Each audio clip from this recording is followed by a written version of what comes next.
Feliz é a nação cujo Deus é o Senhor. Era o que nós ouvimos aqui antes de começar o culto de oração. Na sua tela, seu lado direito aí, você deve estar vendo aí a campanha Mãos que Ajudam. Tanto na quarta-feira, como na sexta, como no domingo à noite, estamos aqui. Se os irmãos sentirem do coração de doar para essas pessoas que estão carentes devido à pandemia, roupas, material escolar, alimentação, tênis, camisetas, o que os irmãos pretenderem no coração doar para a glória de Deus, doem. Muitas pessoas estão precisando nesse momento, nessa hora, e quem sabe aquela roupa ou aquela comida que está sobrando no seu mantimento, você pode ajudar o irmão. No meu culto de oração, vamos orar a Deus, amado Deus e eterno Pai. Na tua casa nos encontramos, Senhor. Somos tão pequenos diante de ti, Senhor Deus. Mas o Senhor é grandioso, o Senhor é tremendo. Estamos em tua casa, Senhor Deus, para colocar a nossa vida diante de ti a cada dia mais. Nos dá inteligência, nos dá saúde, nos dá discernimento, Senhor Deus, para saber o que fazer, ó Deus, para honrar o teu nome cada vez mais, Senhor. Nós oramos em nome de Jesus. Amém. Ao orarmos, Senhor, vem encher-nos com teu amor, para o mundo agitado esquecer, sim, Deus, cada dia sua vida viver. Nossas vidas vem, pois, transformar, refrigério pra alma nos dar. E agora com outros irmãos nos unirmos a ti em oração. Ao orarmos, Senhor, diga para ele. Ao orarmos, Senhor, vem encher-nos com teu amor, para o mundo agitado esquecer, cada dia sua vida viver. Nossas vidas vem, pois, transformar, refrigério pra alma nos dar. E agora com outros irmãos nos unirmos a ti em oração. E agora com outros irmãos no Brasil afora e no mundo nos unirmos a ti em oração. Glória a Deus. Nossas vidas vem, pois, transformar, Senhor. Nos ensine a perceber o refrigério que o Senhor nos dá a cada dia, Senhor. Ó Pai, como precisamos das tuas bênçãos em nossas vidas. Tu és fiel, tu és tremendo, Senhor Deus. Glória a Deus. Como Zaqueu, eu quero subir. O quanto nós queremos subir? O mais alto que eu puder, só pra te ver, olhar para ti e chamar tua atenção para mim. Eu preciso de ti, Senhor. Diga pra ele, Deus, eu preciso de ti, ó Pai. Sou pequeno demais, me dá a tua paz. Largo tudo pra te seguir.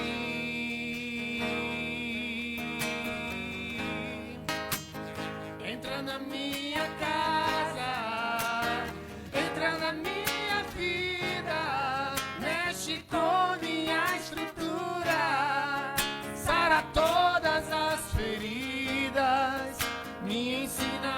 santidade, quero amar somente a ti, porque o Senhor é o meu bem maior, faz um milagre em mim.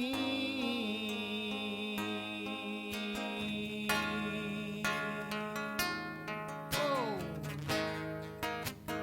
Como Zaqueu, eu quero subir sempre mais alto, Deus, o mais alto que eu puder, só pra te ver, olhar para ti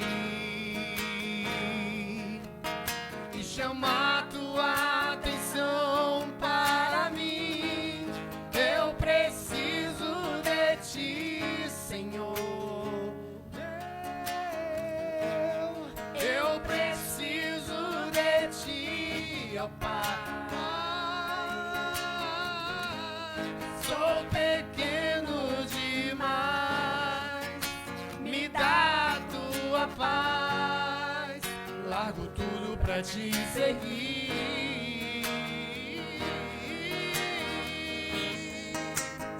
Entra na minha casa, entra Deus, entra na minha vida, mexe com minha estrutura, sara todas as feridas, Deus, me ensina a ter santidade, quero amar somente a ti, porque o Senhor é o meu bem maior, faz um milagre em mim.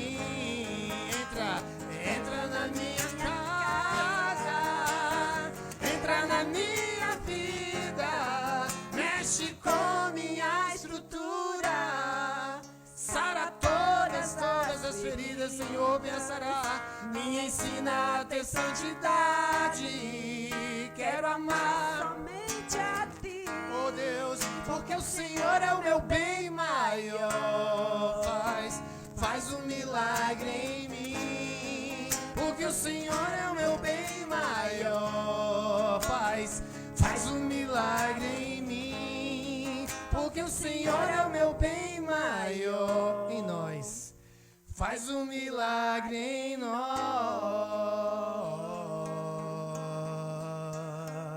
Amém, Jesus.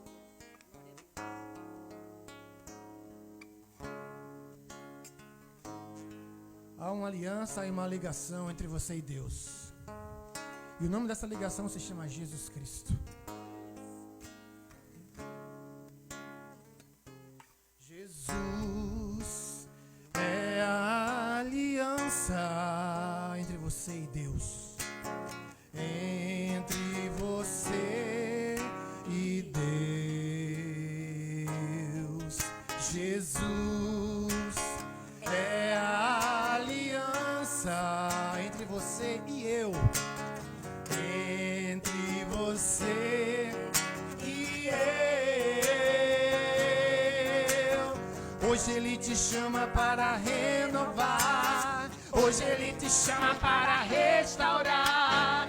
Hoje Ele te chama para as bênçãos derramar. Eu creio. Hoje Ele te chama para renovar. Hoje Ele te chama para restaurar. Hoje Ele te chama para as bênçãos derramar. Jesus é a aliança.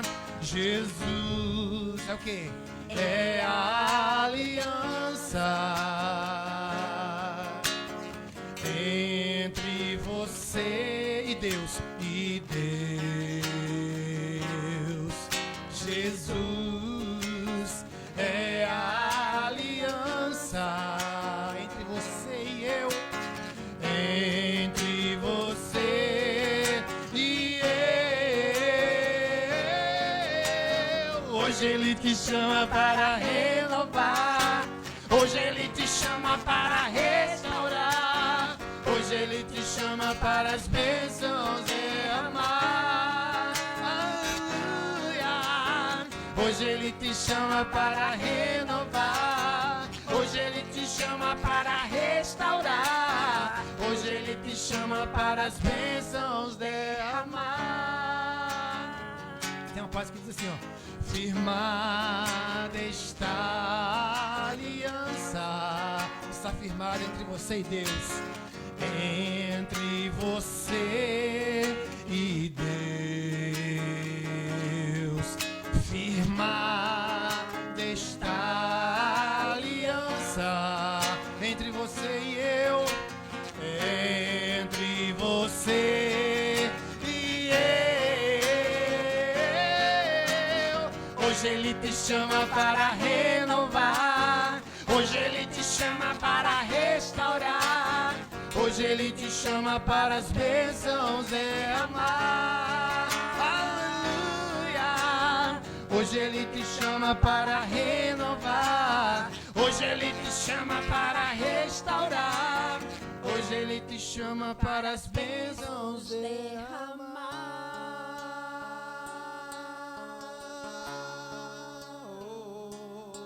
Ele é Deus, é um Deus de bênção. É um Deus de sabedoria. Sem Ele nós não somos nada. Sem eles não somos ninguém. Sem Deus em nossas vidas somos diminutos, somos pequenos, somos minimizados. Mas com Deus a nossa vida fica melhor, nosso entendimento fica melhor. A nossa espiritualidade se maximiza, porque Deus faz assim. Ele pega as coisas que não são e transforma em alguma coisa que é. Oh Deus, Tu és um Deus de maravilha, Tu és um Deus de poder, Senhor. Oh Deus maravilhoso. Hoje Ele te chama para renovar. Hoje Ele te chama para restaurar. Hoje Ele te chama para as bênçãos derramar. Aleluia. Hoje Ele te chama para renovar. Hoje Ele te chama para restaurar. Hoje Ele te chama para as bênçãos derramar. Derrama, Senhor, a Tua bênção, Senhor. Irmão Vangi, pode orar em nome de Jesus? Glória a Deus. Senhor Deus, eterno Pai, obrigado, Senhor, por mais um dia, Pai, em Tua presença, em Tua casa, Senhor, para render louvores, Pai, ao único e digno de toda a honra e toda a glória de nosso louvor e da nossa oração. Pai, em nome de Jesus, Senhor, te pedimos perdão por nossos pecados, por nossas fraquezas, Senhor, por nossos momentos, Senhor, frágeis, Senhor, de nossas vidas, Senhor. Em nome de Jesus, Pai, te pedimos, Senhor, nesta noite, que o Senhor esteja visitando, Senhor, cada irmão, cada filho, cada servo Teu, Senhor, neste momento, trazendo, Senhor, socorro, cura, Senhor, espiritual, cura física, Senhor, trazendo, Senhor, libertação, Pai. Em nome de Jesus, Senhor, que te rogamos, Senhor, nesta noite, Senhor, derrama, Senhor, da Tua unção sobre as nossas vidas, Pai, visitando, Senhor, os enfermos, visitando, Senhor, os que estão encarcerados, Senhor, nas prisões, Senhor, seja a prisão qual for, Pai. Em nome de Jesus, Senhor, te peço, Senhor, pelos orfanatos, pelos lares dos anciões, Senhor, neste momento, Senhor, que possa, Pai, estar derramando, Senhor, da Tua unção, Senhor, do Teu poder, Pai, transformando vidas, Senhor. Usa, Senhor, esses meios de comunicação, Senhor, para alcançar, para chegar na vida daqueles que estão necessitando de Tu, Senhor. Em nome de Jesus, Senhor, visita, Pai, quebra essa barreira, Senhor. Que o Espírito Santo possa estar habitando, Senhor, nesse coração sedento, Pai. Senhor, quebra, Senhor, todas as correntes, Senhor, daqueles que estão, Pai, se pegando com alguma coisa, Senhor, que não te pertence, que não te agrada, Senhor. Que possa estar, Senhor, o Teu povo vivendo em santidade, Senhor, ajudando, Senhor, uns aos outros, fazendo a Tua vontade, meu Deus. Em nome de Jesus, eu te peço, Senhor, também pelos líderes, Pai, pelos pastores de todas as igrejas, Pai. Que o Senhor possa estar visitando cada um, Senhor. Que o Senhor também esteja visitando, Senhor, as igrejas católicas. Visita, Senhor, cada templo, Senhor, nos lugares onde o Seu nome é exaltado, Senhor. Visita cada líder, Pai, dá força, restaura, Senhor. Chega, Senhor, com precisão, com provisão, Senhor, trazendo todas as soluções para o problema desse pessoal, Senhor. Que o Senhor sabe cada um, Pai.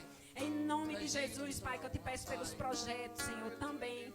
cada igreja está com seus projetos, Senhor, que o seu projeto, Pai, não seja embargado, Senhor, por motivo algum, Senhor, que o Senhor possa usar todos os líderes, Pai, que estão envolvidos, Senhor, nas campanhas, Senhor, porque a igreja não para, Senhor, a igreja está no ID pelo teu nome, Jesus, o ID, Senhor, pelo teu nome, que seu nome vai ser restaurado, vai ser exaltado, vai ser notado, Senhor, através daquelas vidas, Pai. Em nome de Jesus, Pai, recebe a nossa adoração, Pai. Recebe, Senhor, o nosso ser nesse momento. Inclina, Senhor, os teus ouvidos às nossas súplicas, às nossas humilhações, às nossas orações. Pai, em nome de Jesus, Senhor, que o teu trono, Senhor, alcance, Pai, nosso louvor, Pai. A nossa adoração, Senhor, porque tudo é para ti. Tu és o único, Senhor, digno da nossa adoração, dos nossos rendimentos, Pai. Estamos rendidos a ti, Pai, porque sabemos que és um Deus vivo, Senhor, e que o Senhor escuta as nossas orações e as nossas súplicas. Acolhe as nossas lágrimas, Pai, nos dá força, Pai, para essa batalha.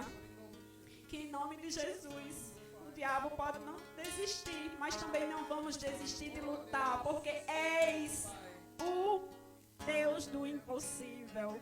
É em nome de Jesus que te louvamos nessa noite, Senhor, e recebe, Senhor, a nossa adoração para a honra e glória do teu Filho amado Jesus. Amém.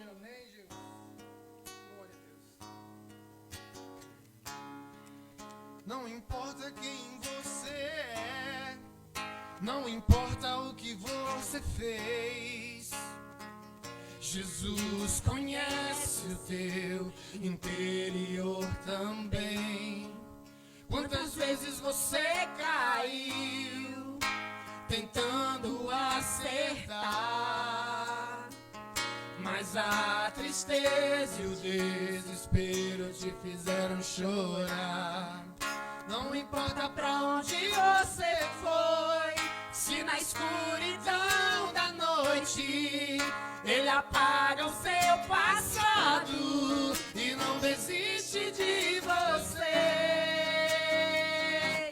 Ele não desiste de você, Ele se importa com você, Ele compreende o seu caminhar. Nunca vi um amor tão grande assim. Ele não desiste de você, Ele se importa com você, Ele compreende o seu caminhar. Nunca vi um amor tão grande assim. Ele não desiste.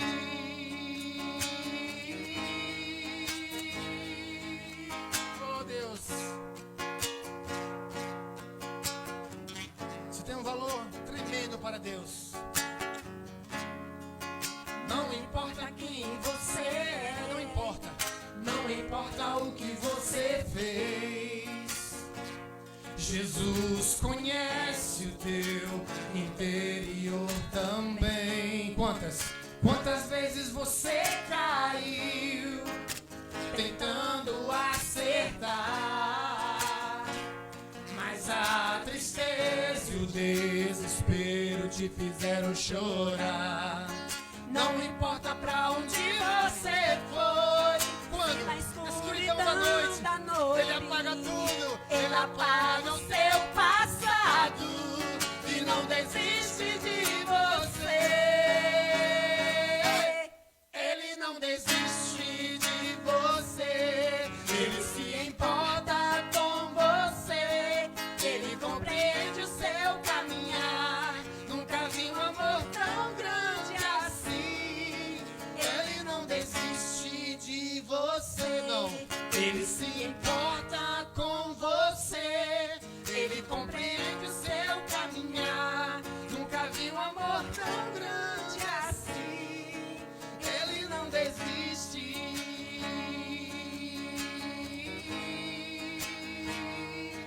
Ele não desiste.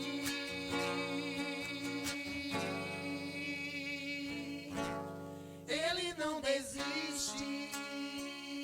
Porque Ele é Deus. Ele não desiste. Se nós o negarmos, Ele não nos negará. Se Fomos infiéis, Ele permanece fiel, Ele é Deus.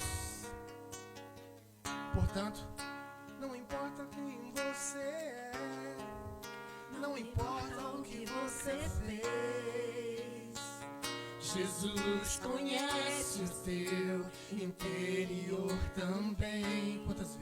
Quantas vezes você caiu tentando acertar, mas a tristeza e o desespero te fizeram chorar. Não importa pra onde você foi, se na escuridão da noite, o que ele faz? Ele apaga o seu passado e não desiste de você. Ele não desiste de você. Ele se importa com você. Ele compreende o seu caminhar. Nunca vi um amor tão É misericórdia demais.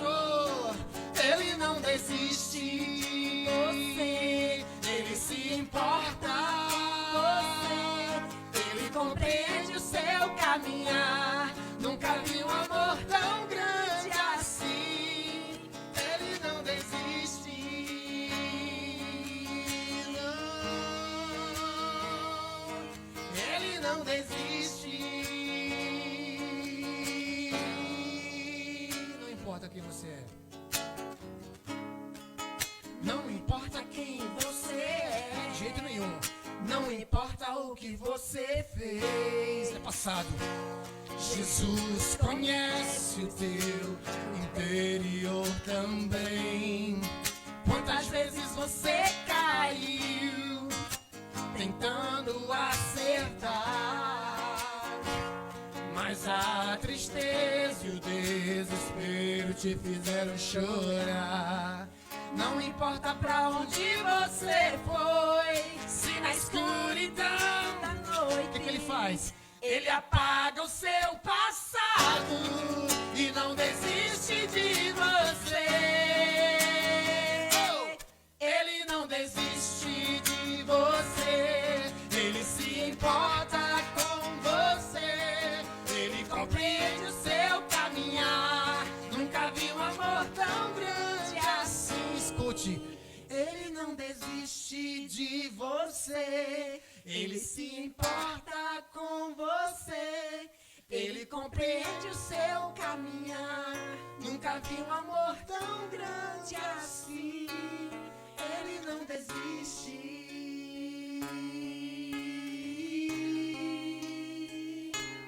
Ele não desiste.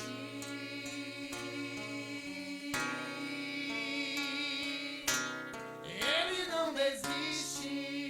Não, ele não desiste. Se formos infiéis, ele permanece fiel. Ele é Deus. E nada pode nos separar do amor de Deus. Porque Ele é Deus, Ele é magnífico, Ele é maravilhoso. Oh Deus, está na Bíblia assim, ó. Nada, nada poderá me separar. Nada, nada poderá nos separar. Quem nos separará? Está na Bíblia. Do amor de Cristo será tribulação. Eu pergunto, angústias ou perseguição, fome ou nudez, perigo ou espada. Quem nos separará do amor de Cristo? Será tribulação, angústias ou perseguição, fome ou nudez, perigo ou espada. E a Bíblia nos dá uma certeza, porque eu estou bem certo de que nem a morte nem vida, nem anjos, nem principados, nem coisas do presente, nem do porvir, nem poderes, nem alturas, nem profundidades, nem qualquer outra criatura poderá me separar do amor de Deus. É um amor sublime que está em Jesus Cristo, nosso Senhor. Que está em Jesus Cristo.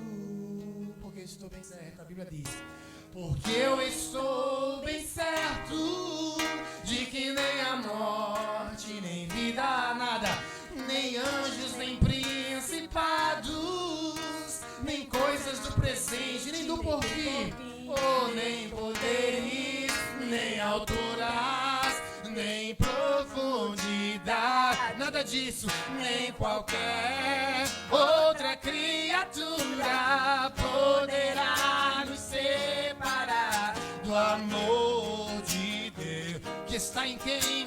Que está em Jesus Cristo, nosso Senhor. Que está em Jesus Cristo. Portanto, nada poderá, oh Deus, nada poderá nos separar do amor de Deus, que está em Jesus Cristo, nosso Senhor. Que está em Jesus Cristo. A Bíblia diz que nada, absolutamente nada, poderá nos separar do amor de Deus. Quem você é, quem você tem sido, as coisas, as dificuldades, os problemas, as situações, nada disso é capaz de nos separar do amor de Deus. Nem morte, nem vida, nem anjos, nem principados, nem coisas do presente, nem coisas do porvir. Nada poderá nos separar do amor de Deus, que está em Jesus Cristo, o nosso Senhor. Nada poderá nos separar. Nada poderá nos separar do amor de Deus, que está em Jesus Cristo, nosso Senhor. Que está em Jesus Cristo. O que Ele é nosso? Nosso Senhor.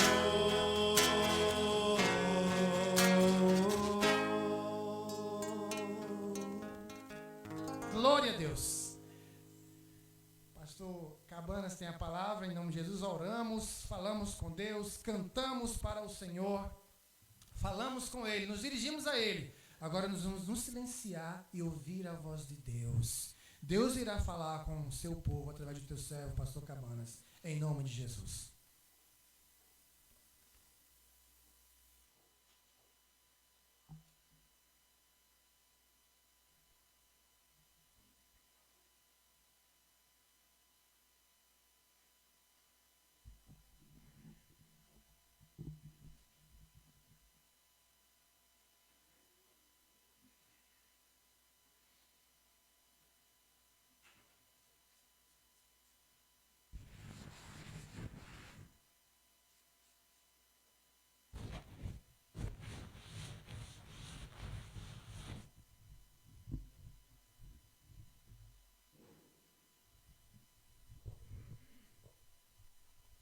Graça e paz, irmãos, Deus abençoe a todos.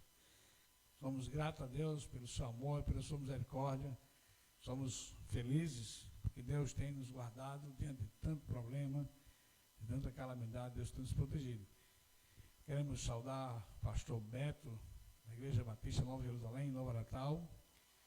Queremos saudar o pastor Silvio Cortez, da Segunda Igreja Batista, lá em Seramirim. Quero saudar o nosso pastor missionário Félix, na Igreja Batista Bela Palamirim. E quero saudar os meus irmãos, o irmão Walter, o irmão Luiz, o irmão Alex, o irmão Sidney, o irmão Gilmar, o irmão Ricardo, o irmão Kleber, o irmão Júnior, da Igreja Batista Palavra Viva em Nova Cruz. Saudar o irmão Edinaldo, todos vocês. Deus abençoe e abençoe essas irmãs maravilhosas. Hoje à noite nós estamos aqui mais uma vez para falar do amor de Cristo através da mensagem da sua palavra. E eu convido vocês que estão aí do outro lado para abrir sua Bíblia e nos acompanhar. A leitura de hoje é em Marcos, capítulo 6, versículos 7 a 13. Marcos, capítulo 6, versículos 7 a 13.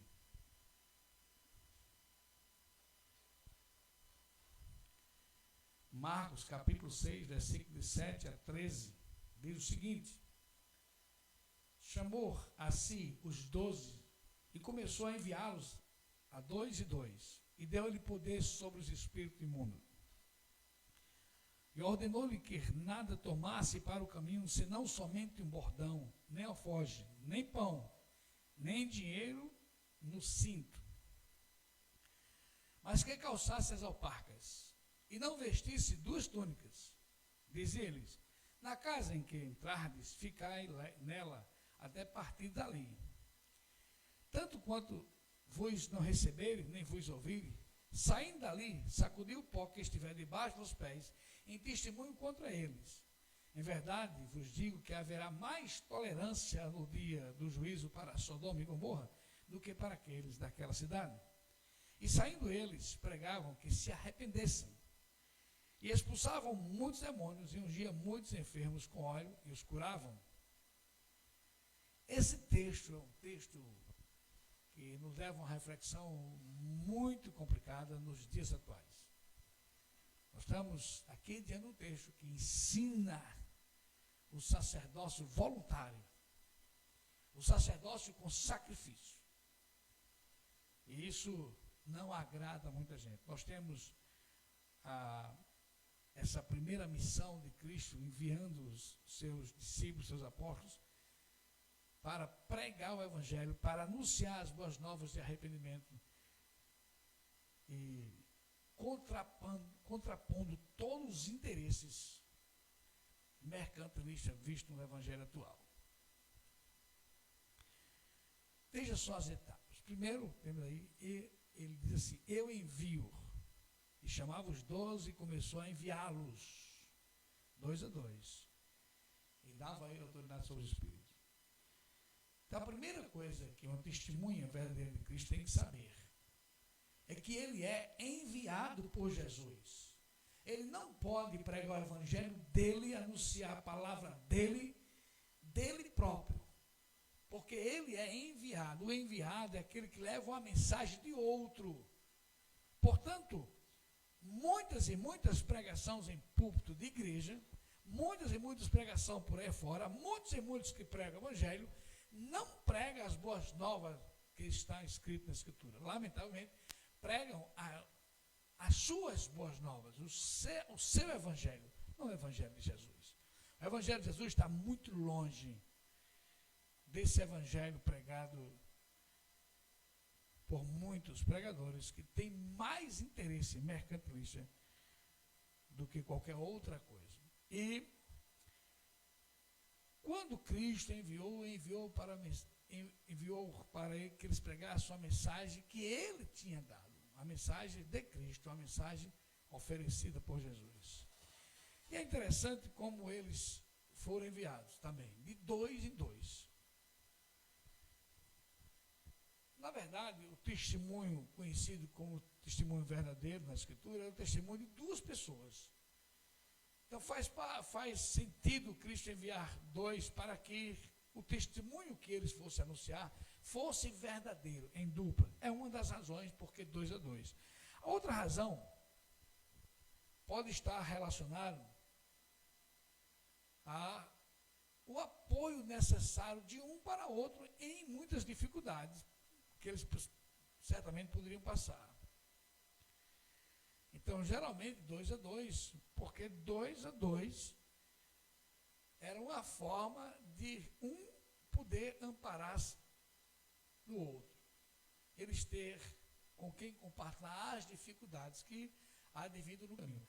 Falar do evangelho nesse sentido hoje, as pessoas têm carro, as pessoas têm mobilidade fácil. Naquela época não era bem assim, né?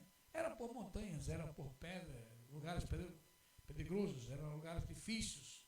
Então, geralmente, 2 era melhor do que 1 caminhar naquela região. Jesus, no início de sua escolha, chama, para a gente ter uma ideia de 2 a 2, ele vai chamar seus discípulos também de 2 em 2. Quando ele chamou os discípulos para pescar homens em vez de pescar peixe, né? Então ele chama os pescadores de 2 em 2. Agora veja só. Eles foram chamados, enviados para pregar o evangelho, mas no evangelho Jesus dá autoridade para que eles possam exorcizar pessoas que estavam possessas de espírito imundo, impuros. Na verdade, tem uma simbologia legal aí também. É que a autoridade sobre os espíritos impuros ou imundos é um símbolo de triunfo da luta do bem contra o mal. Então eles saíam como vencedores sobre o sobrenatural. Que o sobrenatural, naquela época de Jesus, amedrontava as pessoas tinham medo dessas manifestações sobrenaturais, dessas possessões. E a gente está falando aqui, quando a Bíblia trata de possessão, ela deixa claro que é possessão. Quando não é possessão, não é possessão. Então, o enviar 2 a 2, enviar os discípulos como testemunha verdadeira do que o bem venceu o mal, de que a luz ia prevalecer sobre as trevas. Essa é a ideia que o Deus vivo e verdadeiro estava passando. Então, eles iam anunciar exatamente como o reino de Deus, o reino de Jesus ia estabelecer. Um reino de autoridade, autoridade do bem. Cremos aqui que a autoridade é para fazer calar os mesmos, né, como fez Jesus lá na sinagoga de Cafarnaum, lá em Marcos 1:24. Eles também poderiam repreender ou, paralelamente, curar as enfermidades possíveis trazidas pelos espíritos imundos, que causavam terror nas pessoas. Quando o espírito tomava posse, eles causavam muitos males às pessoas físicas, e os discípulos estavam com autoridade para curar essa enfermidade. Veja bem, no versículo 8 diz as ordens, e ordenou, era uma ordem, uma ordenança, e ordenou a eles de modo que não tomem para o caminho, senão unicamente bordão, nem alforje, nem pão, nem cobre na cintura. Aí nós temos uma polêmica, começa o texto a ficar mais polêmico. Eu gosto dessas conversas de polêmica, é bom, porque esclarece muita coisa e nos ensina bastante. Veja bem, aqui é uma ordem, ou as ordens, umas ordenanças dadas aqui. Então nós temos aqui algumas positivas e outras negativas, né? Veja só, e ordenou a eles de modo que não tomem para o caminho, senão unicamente o bordão, mas nem alforje, nem pão, nem cobre, nem cintura, mas tendo atado as sandálias amarrado, e não vestissem 2 túnicas. Então nós temos algumas ordenanças aqui, na forma como pregar o evangelho, nós temos ordenanças aqui, algumas positivas e algumas negativas. Nós temos de positivo aí alguma coisa. Por exemplo, Cristo disse para eles irem levarem o bordão, sandália e uma túnica. Eles estavam bastante equipados. Nós temos aí que Cristo deixou eles equipados com coisas necessárias, coisas óbvias e necessárias. Então, nós temos aí sandália. Vai caminhar em Jerusalém, naquela região da Palestina lá. caminhar descalço. Então, Cristo teve o cuidado de fazer com que ele estivesse protegido, que ele estivesse amparado, que ele estivesse fortalecido para caminhar, porque a caminhada seria longa, seria difícil. Eu ia pisar em coisas, aquelas pedrinhas furas mesmo, né? Então, Cristo disse, vocês vão caminhar, vocês precisam de sandália. Agora, veja bem, Cristo equipou eles do básico necessário. Diz assim mais. O bordão era necessário tanto para se apoiar naqueles caminhos, de vez em quando você tinha que passar, subir e descer pedras, caminhos rudes, caminhos difíceis, como também era uma arma defensiva contra animais e contra possíveis bandidos, salteadores, que tinham bastante também. Já tinha isso naquela época. A outra coisa, você tem um amigo e um bordão, uma vara boa de apoio. Na verdade, você tem 2 auxiliares, porque o bordão lhe auxiliava bastante. E o seu amigo também poderia ajudar. Então, o bordão seria um terceiro auxiliar, muito bom. Veja bem que estava totalmente equipado. E ele também deixou claro, que o texto legal, leva uma túnica necessária para cobrir. Esse é o necessário básico.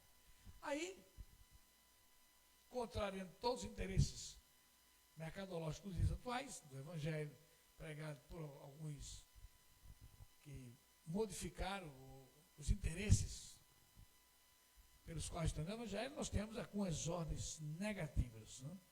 Então, é negativado o uso dessas coisas. Não levar o alforje. O que correspondia, no caso, era um cestozinho onde os judeus carregavam as provisões, especialmente o pão, o vinho, em sua peregrinação para Jerusalém. Geralmente eles andavam com aquele bordão lá, com a alforje aqui do lado, aquela mochilazinha aqui. Também, ele impede Cristo.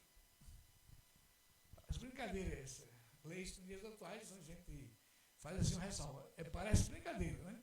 Ele também impede o dinheiro que era carregado numa bolsa, numa cintura, dentro de uma faixa, amarrado por dentro de uma faixa, com que se ataviava, se amarrava aqui, né? E ao redor, por baixo da túnica, né? Então, não era necessário levar dinheiro. O texto aqui fala de cobre. As moedas mais pobres eram de cobre. Geralmente as melhores eram de ouro ou de prata. Evidentemente, com isso, queria dizer que não podiam eles, como eles não tinham guardar o dinheiro, que eles não podiam recolher dinheiro por onde eles passassem. Olha o que Cristo está montando as qualificações de um pregador, dos seus emissários, daqueles que anunciam as boas novas. Eles não podiam ter a sua cinta, hoje está cheio de bolso. Então, se hoje fosse, olha, não leva bolso, suas calças têm que ser sem bolso. É para você não ter onde guardar dinheiro. O texto é claro. Bem, não tenha interesse nisso. O texto de Mateus fala diferente aqui, diz o seguinte. Fala de não possuir ouro, nem prata, nem cobre em seus cintos, nem sacola de provisões para o caminho, nem 2 túnicas, nem sandália, só sandália e bordão. Muito bem. Lucas diz que ordenou não tomar nada para o caminho, nem bordões, nem bornal, nem pão, nem prata, nem 2 túnicas para a cabeça. Os textos são claros com relação do necessário, tão somente o necessário. eles foram enviados com recursos menores do que tinham os mendigos. Eles estavam em condições inferiores aos mendigos, os mais pobres, para indicar o seu trabalho missionário entre os seus pares. Eles tinham que ter a confiança plena somente no Salvador, na provisão divina. E Deus ia providenciar o necessário para a sobrevivência deles. E eles tinham que pregar o evangelho confiando tão somente na sua provisão, na provisão do Senhor. Pregador que Cristo está qualificando, que está enviando. Traz para os dias atuais esse pregador. Coloca esses pregadores no dia de hoje aí para ver. Com essas qualificações aí. Mas não é diferente ao jovem rico. Ao jovem rico. Ele manda o jovem rico para ser um seguidor dele. Olha, dá tudo que tu tem aos pobres, depois segue-me. A pobreza, irmão, era uma característica do Senhor Jesus. Uma vida de pobre era uma característica dele. O texto bíblico é muito claro. Ele não tinha onde reclinar a cabeça. Ou seja, o desapego total a coisas materiais. Não há ligação alguma entre a propagação do evangelho e os interesses mercantilistas, mercadológicos dentro do evangelho. É lamentável, né? O texto também fala de moradia.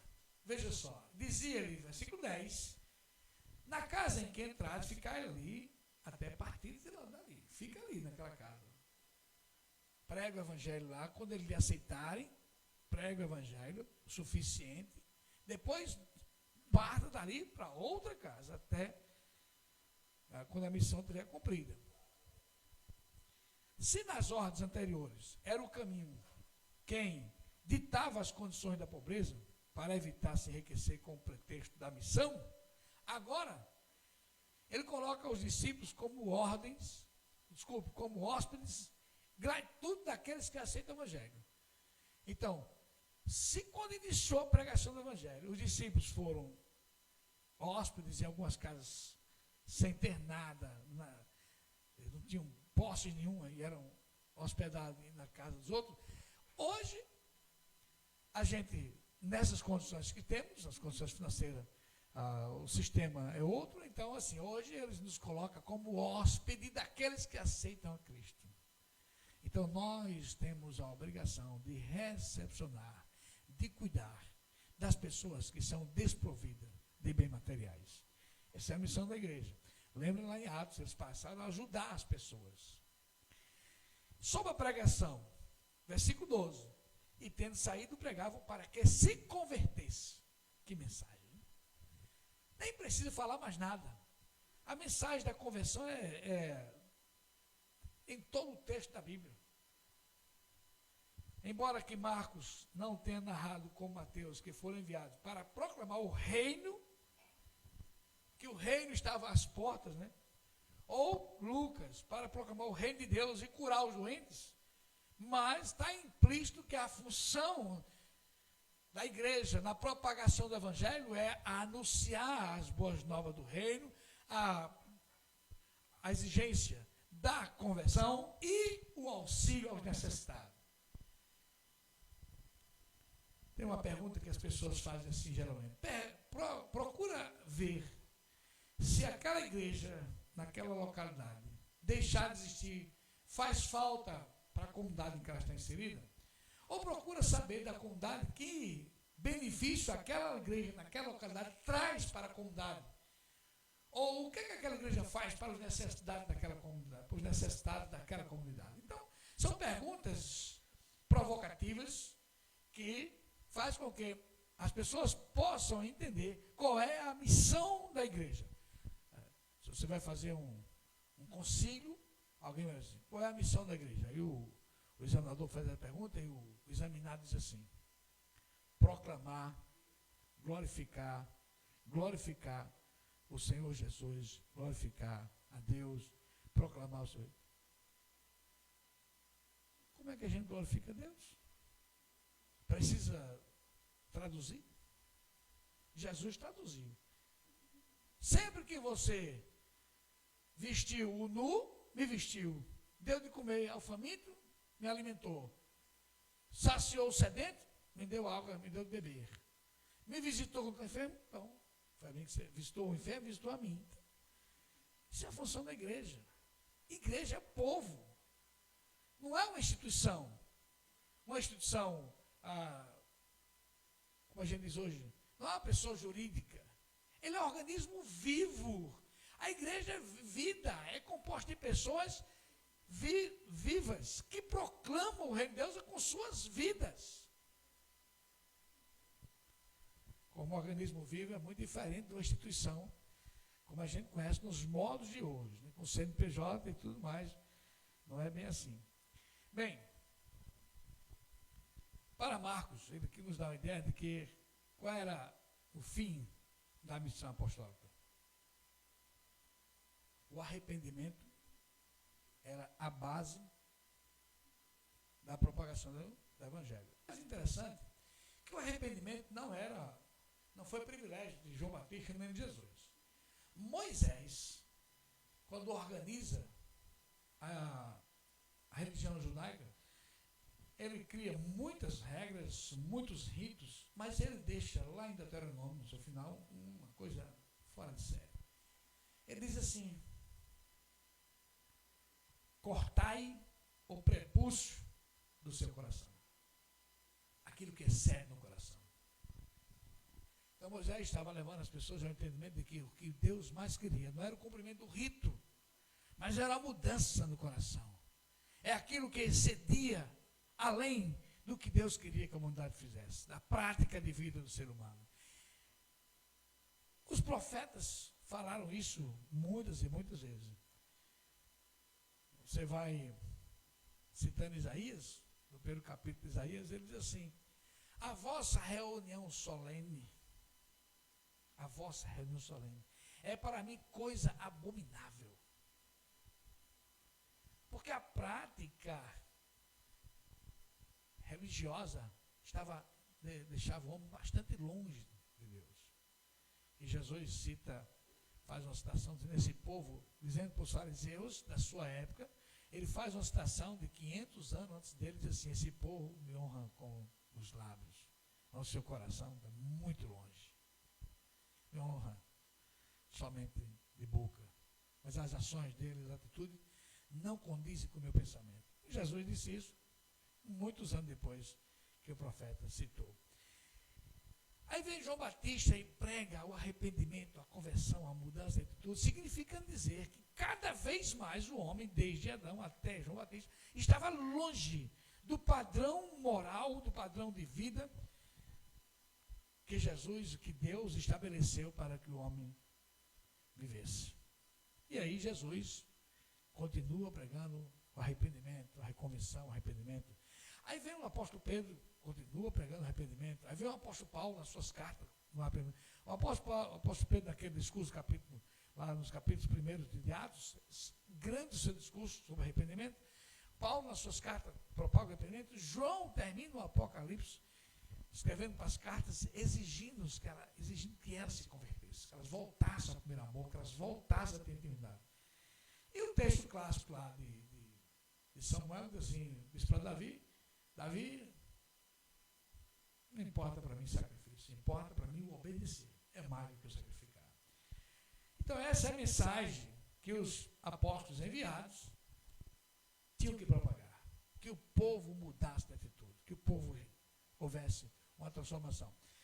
Essa mensagem ela é uma mensagem categórica na Bíblia, e Jesus disse isso a Nicodemos. Nicodemos, pensando que Jesus ia fazer para ele um tratado, um discurso enorme, disse para ele somente uma coisa: Nicodemos, é necessário você nascer de novo. Nascer da água e do Espírito. Regenerar, mudar, transformar. agir diferente, agir conforme os princípios de Deus, agir conforme Deus ficaria satisfeito. A outra coisa no versículo 13 do texto é os sinais. E lançavam muitos demônios e ungia com óleo muitos doentes e eles eram sarados. Parece, naquela época, os judeus, eles, até hoje, muitos são judeus e querem ver sinal, ou sinais, né? Manifestação e coisas mirabolantes. Isso, a gente vê o tempo todo, essa exigência de sinal, e os judeus eram apegados a isso. Jesus fez muitos e muitos milagres entre eles, a tal ponto que eles começaram a exigir de Cristo que ele continuasse fazendo os sinais. E Cristo, uma hora, parou e disse assim: não, nenhum sinal vou fazer mais para vocês, a não ser agora o sinal do profeta Jonas. Porque como Jonas passou 3 dias e 3 noites no ventre do peixe, o Filho do Homem passará 3 dias e 3 noites no seio da terra e ressurgirá. Só isso. Então esse era o sinal que Cristo, quando cansou, disse: basta. A outra vez eles procuraram Jesus e vocês não estão me procurando por quê? Porque querem que eu faça milagre para vocês comerem? Então, muitas e muitas pessoas buscam Jesus pelos mesmos interesses que os judeus procuraram naquela época, para milagres, para suprir suas necessidades, mas não querem nenhum compromisso com o Deus do milagre. Entrar no Evangelho, seguir o Evangelho, não é ir buscar interesse pessoal para satisfazer você nesta vida. Nós temos a convicção de que esse tempo aqui, ele é efêmero, é passageiro. E a gente busca Jesus, porque estaremos com ele por toda a eternidade. Cristo nos promete coisa muito superior a esta vida. E veja aqui no texto, quando ele diz, versículo 13, até os demônios se sujeitavam à autoridade dos discípulos, pois eles falavam em nome de Jesus. Então isso foi muito importante, porque não era mais Cristo expulsando demônio, mas agora eram discípulos operando em nome de Jesus. Interessante, em nome de Jesus, que não é em nome de nenhuma pessoa. Então, Pedro, João, Tomé, Mateus, todos eles não chegavam assim para as pessoas: sai demônio em meu nome, em meu nome eu te ordeno. Não. Eles geralmente usavam a autoridade do Senhor Jesus. A autoridade do Senhor Jesus. A gente vê lá quando Pedro e João sobem o templo, em Atos 3, que olha para aquele com o coxo, né? E ele diz assim: ó, em nome de Jesus, levanta e anda. Era o nome de Jesus. O poder estava. E Cristo disse o seguinte, quando vocês forem, né? Cristo disse: olha, eu estava com vocês. Eu vi o Satanás se incomodando com a vida de vocês. Eu estava lá com vocês. Então, naquela viagem, naquela missão que ele enviou, Cristo estava com cada um deles. Não é diferente hoje. Cristo continua ao lado de todos aqueles que estão proclamando o Evangelho. Agora entenda bem, proclamando o Evangelho dele, de Cristo, não o Evangelho próprio de cada um. É lamentável, hoje nós temos muitos evangelhos, além do Evangelho de Jesus. Então, isso, ó. Aqui temos também que os enfermos eram curados. Eles ungiam os enfermos com óleo. Então, nós temos o entendimento, claro, que os demônios, eles provocavam muitas enfermidades físicas nas pessoas. E essas enfermidades eram tratadas pelos discípulos com óleo. Nem sempre, você vai orar para Deus e dizer assim: Senhor, eu estou com um problema aqui. Se você está com um problema de pele, qualquer coisa, e que você vai ali na farmácia e compra um remédio, e sabe que aquele remédio vai lhe curar. Então, não é que você, Senhor, em teu nome agora, eu quero que o Senhor cure minha unha aqui. Não é bem assim. Os discípulos foram racionais. Naquilo que ele podia tratar, eles trataram.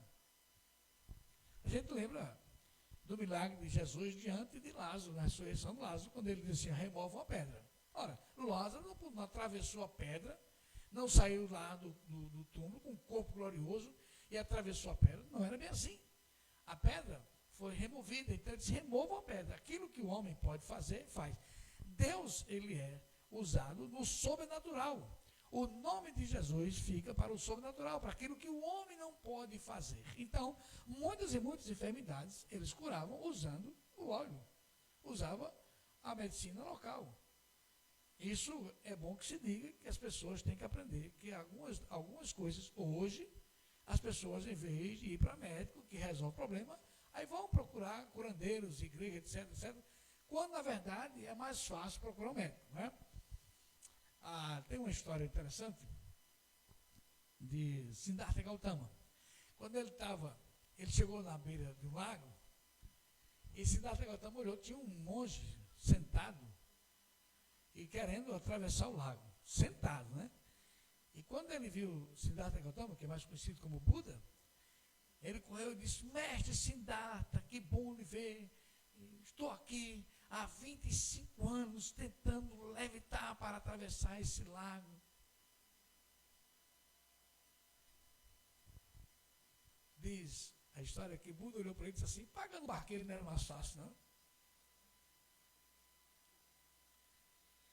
Então, veja só, a lógica, Deus é o Deus dos impossíveis, das coisas impossíveis, daquelas coisas que você não está com condição de resolver, nem está podendo resolver, e nem tem como resolver. Mas aquilo que é para você fazer, vai e faça. Ele deu saúde para você andar, ele deu boca para você falar e ouvido para você ouvir, nariz para cheirar, boca para se alimentar, pés para andar. Você quer arranjar um emprego? Está com dificuldade? Você já entregou algum currículo? Já falou com alguém? Tá bom. Mas está esperando vir lá do céu, né? Lá. Aí vai assim: ô fulano, eis que eu te digo, levanta-te agora, procura emprego. Não é bem assim que a coisa funciona. Deus usa a sua capacidade. Deus vai lhe abençoar. Mas faça a sua parte.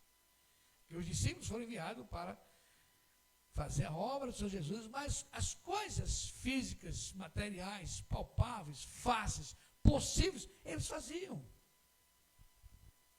Que mensagem. Não é isso?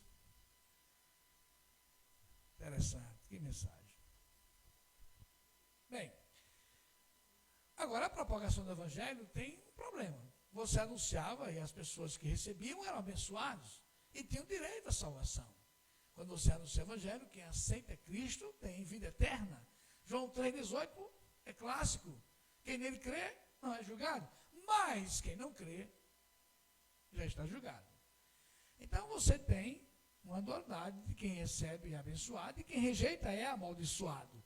E o texto diz que quando eles saíssem da casa, que rejeitasse a sua mensagem, eles batessem o pó dos pés para que servisse de testemunho.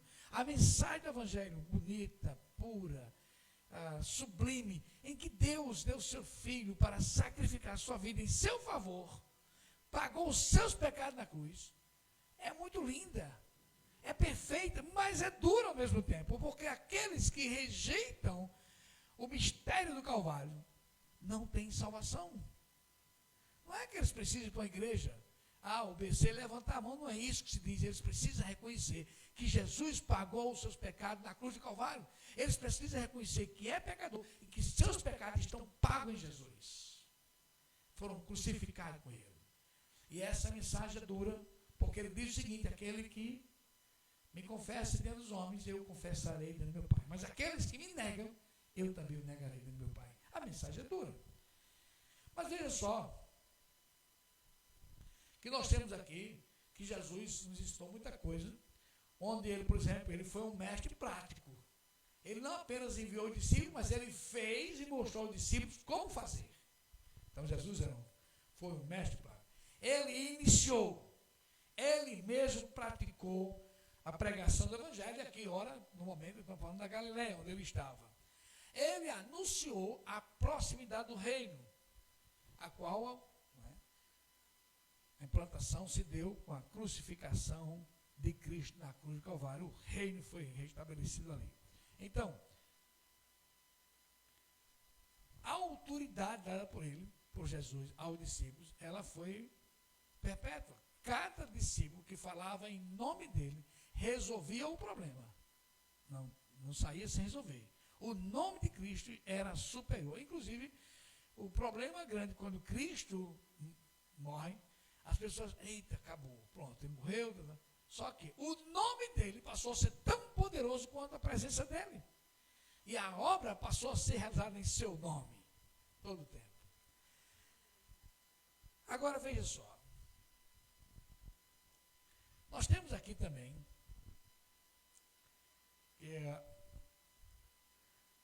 a pobreza foi uma característica da evangelização.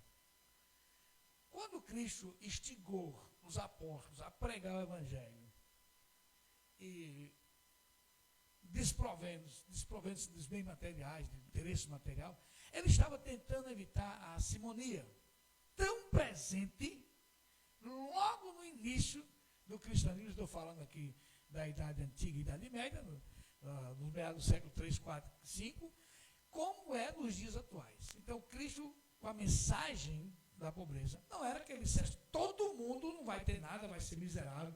Não é isso que ele disse. O que ele disse é que o evangelho, a pregação do evangelho, a propagação do evangelho, não combinava com interesses mercantilistas.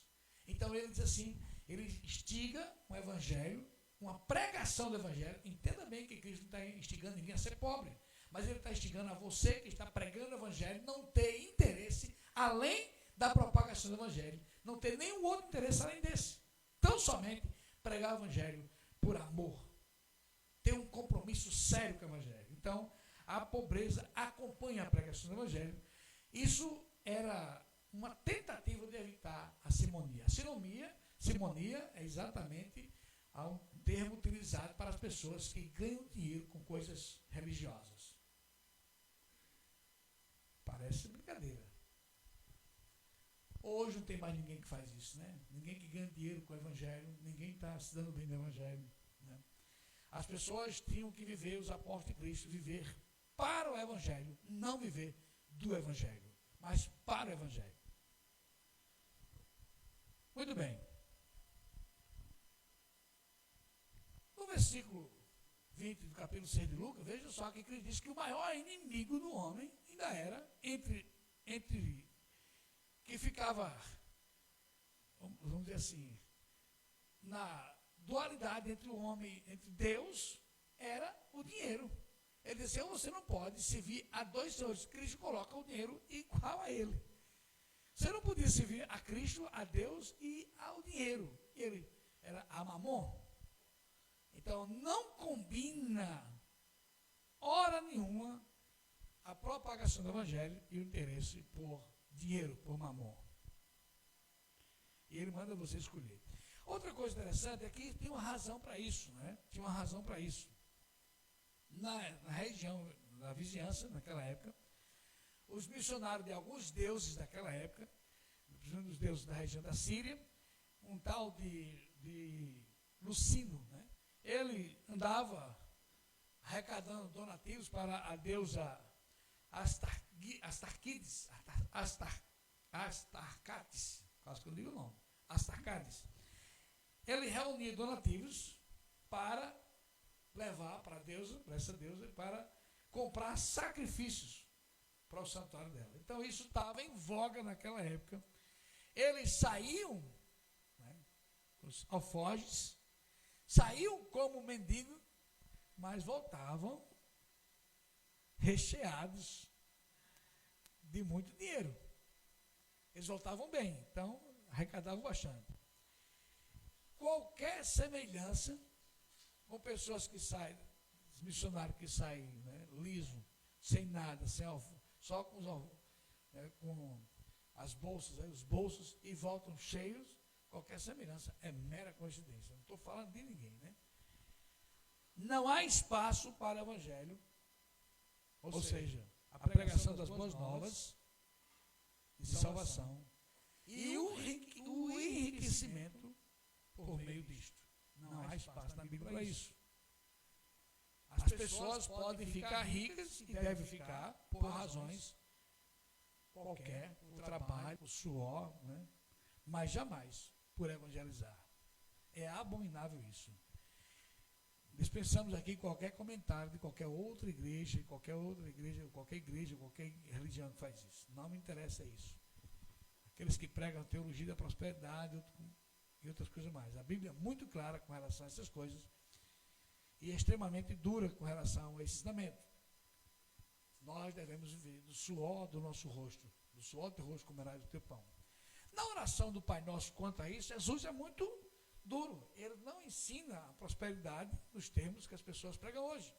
Lembra do que ele ensina lá? O pão nosso de cada dia. Peça a Deus somente o necessário, o pão nosso de cada dia. E não fala do pão de amanhã, não fala do pão depois de amanhã, é somente do pão de cada dia, né? Nem o pão da quinta geração, né? Tem gente preocupada com a sua quinta geração. Tem dinheiro que até a quinta geração dele não vai acabar.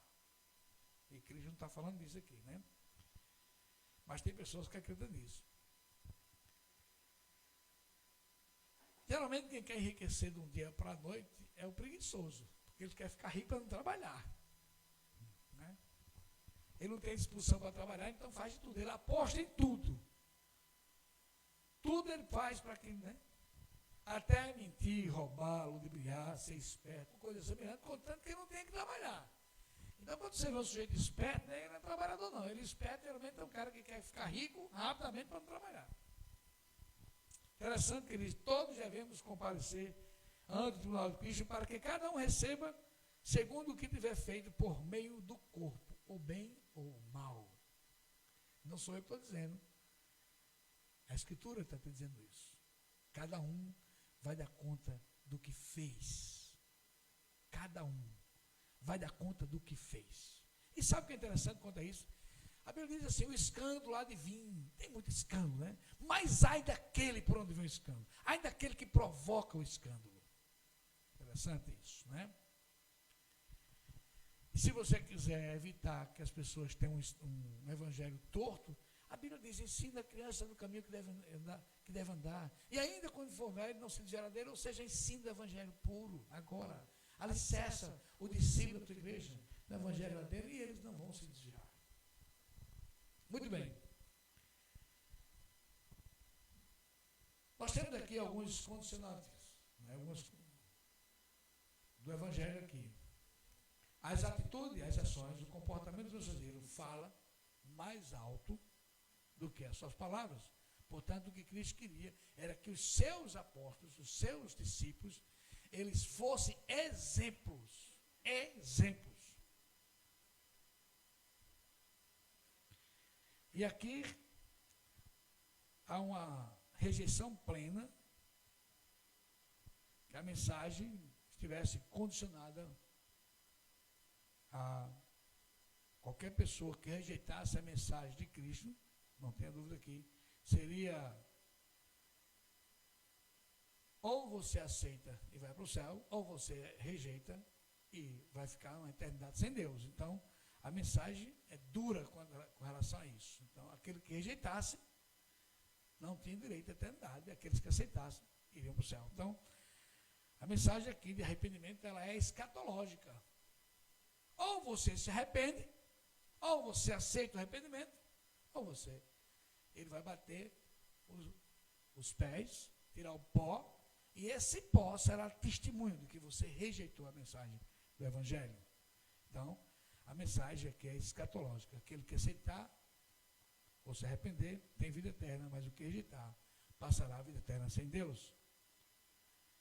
E a comparação aqui do castigo, do juízo trazido por Deus é semelhante a Sodoma e Gomorra, destruição plena. Concluindo para vocês, muitos foram alcançados, metamorfoseados, libertos e curados, não tenha dúvida disso. Mas outros receberam o selo da condenação eterna por sua rejeição. A mensagem também é dura. As pessoas sempre vão oferecer resistência à propagação do Evangelho, não tenho dúvida disso. E nós compreendemos que vencer tradição, vencer cultura, vencer hábitos, costumes, gostos, prazeres, nunca foi fácil, nem nunca será. Então, portanto, é difícil a pregação do Evangelho, você pregar e logo as pessoas citarem. Você tem que pregar. O resultado da pregação do Evangelho não é problema do pregador, de jeito nenhum.